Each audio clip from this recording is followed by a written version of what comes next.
Ralph, sensing his sunblindness, answered him. "There's no man with a trumpet, only me."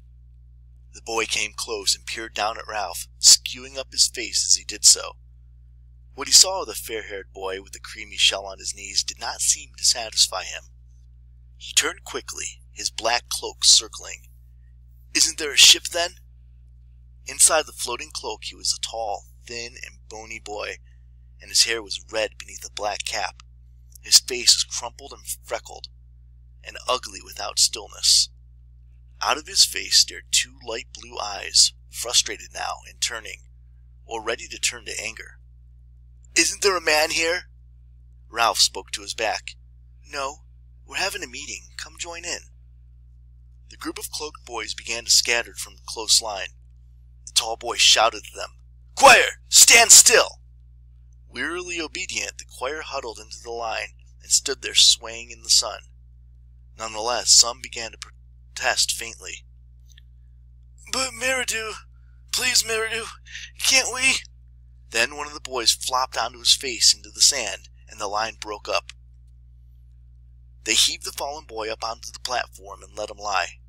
Meridew, his eyes staring, made the best of a bad job. "All right then, sit down. Let him alone."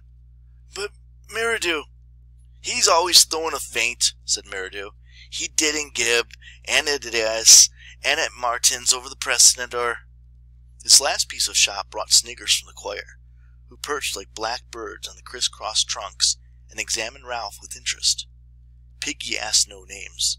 He was intimidated by this uniform superiority and the offhanded authority in Meridew's voice. He shrank to the other side of Ralph and busied himself with his glasses. Meridew turned to Ralph. "Aren't there any grown-ups?" "No." Meridew sat on a trunk and looked round the circle. "Then we'll have to look after ourselves." Secure on the other side of Ralph, Piggy spoke timidly. "That's why Ralph made a meeting, so we can decide what to do. We've heard names. That's Johnny, those two they're twins, Sam and Eric. Which is Eric? You? No, you're Sam.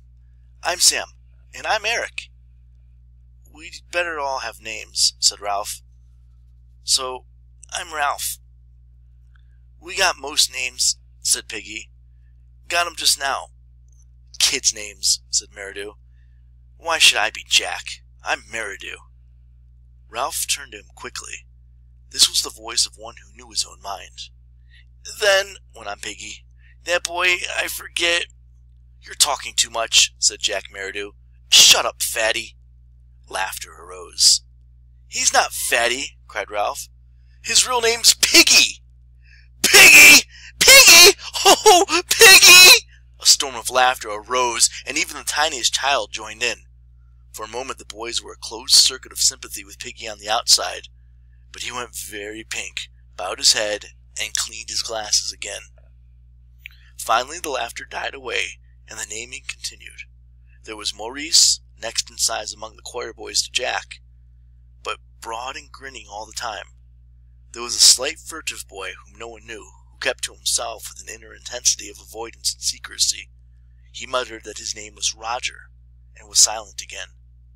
Bill, Robert, Harold, Henry. The choir boy who had fainted up against the palm trunk smiled pallidly at Ralph and said his name was Simon. Jack spoke. "We've decided about being rescued." There was a buzz. One of the small boys, Henry, said that he wanted to go home. "Shut up," said Ralph absently. He leaned against the conch. "Seems to me we ought to have a chief to decide things." "A chief! A chief!" "I ought to be chief," said Jack with simple arrogance, "because I'm chapter choirster and the head boy. I can sing a C sharp." Another buzz. "Well then," Jack said, He hesitated. The darker boy, Roger, stirred at last and spoke up. "Let's have a voice. Let's have a vote." "Yes! Vote for chief! Let's vote!" This toy of voting was almost pleasing as the conch. Jack started to protest, but the clamor changed from the general wish of a chief to an election by acclaim of Ralph himself. None of the boys could have found good reason for this. What intelligence had been shown was traceable to Piggy, while the most obvious leader was Jack.